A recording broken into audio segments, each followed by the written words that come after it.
everything work out that much more better. So when you had your Black #1 band, what Typo Negative songs did you guys cover? All of them or just a few of them? Literally the 20 most popular songs, including one or two from their very first recordings.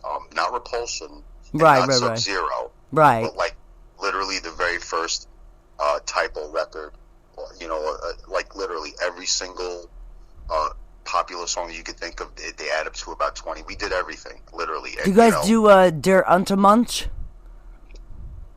No.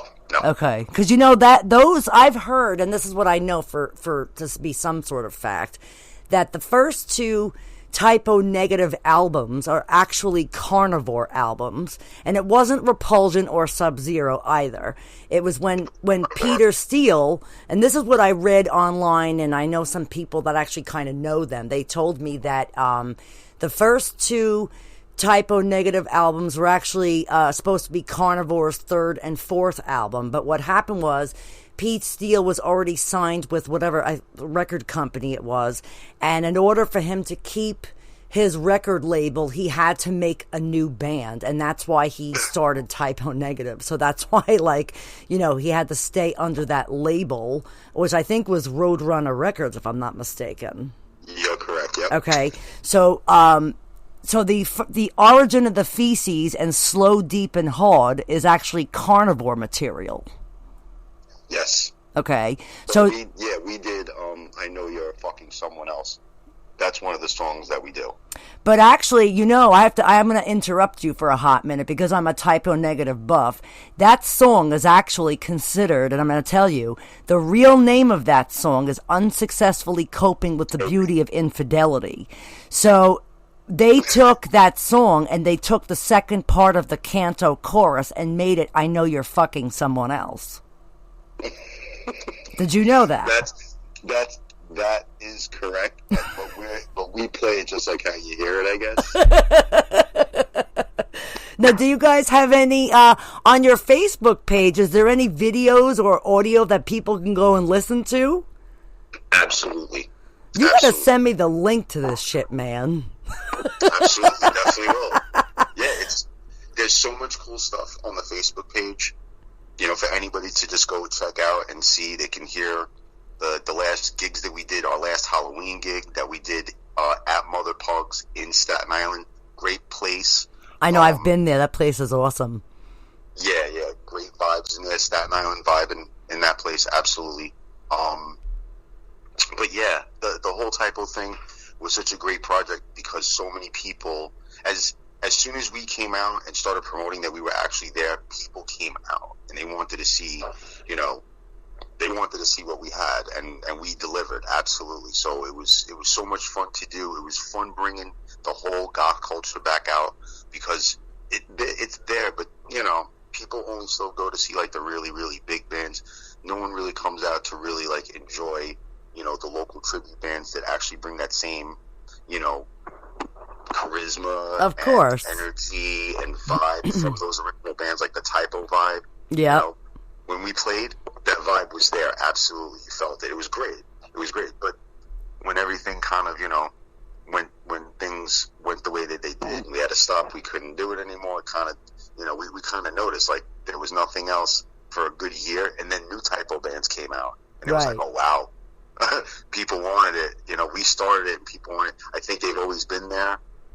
Yes. But people still want it. They want that old stuff. They still love Pete. Of course. Listen, I mean, this past April, I actually, I took somebody to Peter Steele's grave in St. Charles Cemetery in Farmingdale here.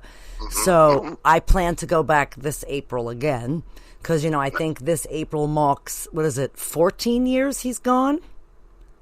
Yeah. 14 years April. Have a picnic at his tree, by the way. Yes, in the city, and where they call in Prospect Park, right? I don't know where his tree is. I think it's Prospect Park in Brooklyn.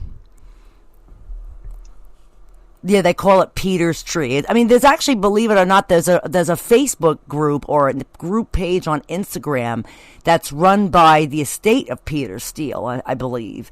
And whether it's his sisters or somebody runs it, and they always have the picnic, and they do by the tree, and it's Prospect Park in Brooklyn, actually where Peter used to work in the parks department there, and they planted a tree in his memory. And there's also, if you haven't gone, you should go. Maybe you and I should go together in April. Yeah, we should go check it out. You know, you and I should go to that. They have a big picnic. They have you could bring like your own food or whatever and share with everybody. It's like a big picnic, and they do like raffles, and you could win like, typo negative merchandise and all different types of stuff. It's pretty cool, actually.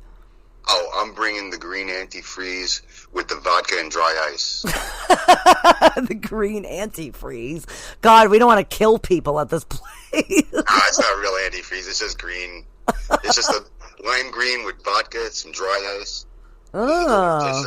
Well, then you should bring them, and you could make drinks for the people at the picnic. You could be like the Peter Steele bartender over there. Yeah, Peter Steele Punch.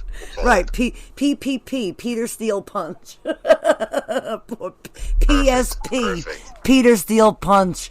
So so now what other songs did you do with your band Black Number One? I like to hear what kind of songs. Did you make any alterations to them, or you kind of did it to the T, the ladder to the T? We definitely did all of them to the T. Exactly how it sounded on the record is how we wanted to make it sound. So, okay, awesome. Like studio versions. Yeah, absolutely. Everything down to the vocals with the backing vocals and the keyboards. And, we would harmonize, meet the bass player and the keyboard player at the time. It was really good. It was a really good. You could see it in the video. You'll see. I know. I'm dying to see it now. I'm like, And so you did the song I Know You're Fucking Someone Else, which is the third canto of Unsuccessfully Coping with the Beauty of Infidelity. And let's go. Wolf Moon. We'll start from the last. So September Sun. Oh my God. Wolf Moon. Black Number One. Of course, that's the name of your band. Oh my God, Christmas. Redwater Christmas Morning. Yep. Okay. See, I knew that one. Name some. Let's see. We got hold on. Bloody Kisses, A Death in the Family. Nope. I Hate Everyone. Yep. World Coming Down. Yep. Let's see what else. I close my eyes to think about this for a minute because I have this thing where I could see albums and I have to be able to read them from my brain. So I'll give you a better hint. Think of October Rust. Okay. Burnt Flowers Fallen. Nope. No, you should do that song. No, but we do half of October Rust. Okay. Literally, half so the set list. You do I Love You to Death, I'm assuming. Love You to Death, Wolf Moon, Christian Woman. Oh, Christian Woman's on Bloody Kisses, by the way. Oh, we do, like I said, we got 3 or 4 songs from each record. Okay, cool. But what you should do In Praise of Bacchus. Oh, Letty. Oh, Nettie. Nettie's about the song about his mother. What about Anesthesia? Anesthesia we also did. That's from Life is Killing Me. Nettie, Anesthesia is from Life is Killing Me. Life is Killing Me. Then you have Toddship Gods Above All Things. Yeah, we didn't do that one. Do you do that song? No, actually, I'm going to go find my set list right now. I would like to hear what you did on your set list. I'm very curious. Here we go.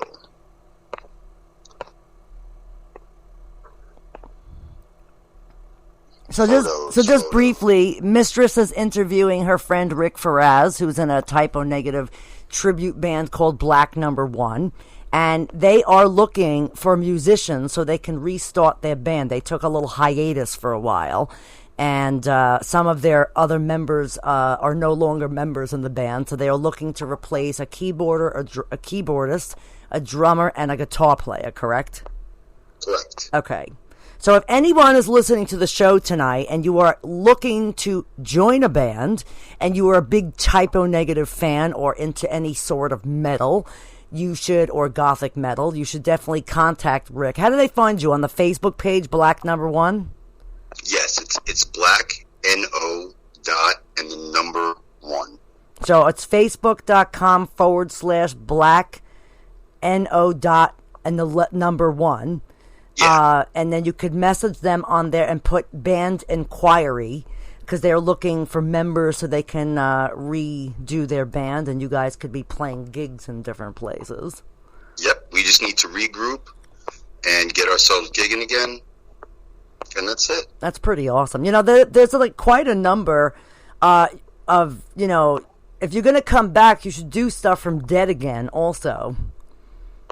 No, you're absolutely right. I mean, there's so many things we can do. It's just we need to get the band back together, and there's so many ideas. We used to have flags on the equipment. We used to have this big typo negative symbol backdrop. All that stuff is just sitting around waiting. God, I'm going to help you find musicians, because I want to hear. I never heard you. I know you were in that Pantera tribute band for a while. Yeah. And what was the name of that band again called? Oh, the last iteration of the Pantera tribute was Dime Plan. Oh, yeah, I remember that, actually, Dime Plan.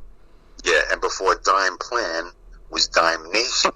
I remember that also, because I remember who was in that band with you. Yes, that was Sal Guanti and Peter Pappalardo and Ash Actor from Staten Island. Right. Now, before that rendition, there was a super popular Pantera tribute that I was in that was from New York called Dimebag NYC. I heard of them also. Yeah, that band, we played New York City, we played New Jersey, big places, big venues, lots of heads in the show. Okay. Yeah, so that was a really fun time with that band. Yeah, that would be a fun project to start over again. I think you should do a Typo Pantera tribute band. You should split it.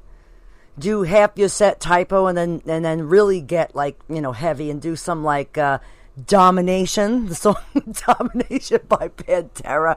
Do Revolution Is My Name, If you followed us before COVID, you would have known that the Pantera tribute did play with the Typo tribute. So I did double duty. Oh, you did? Okay. Yeah. I just said that. I read your mind. Look at that. I guess Mistress is a mind reader after all.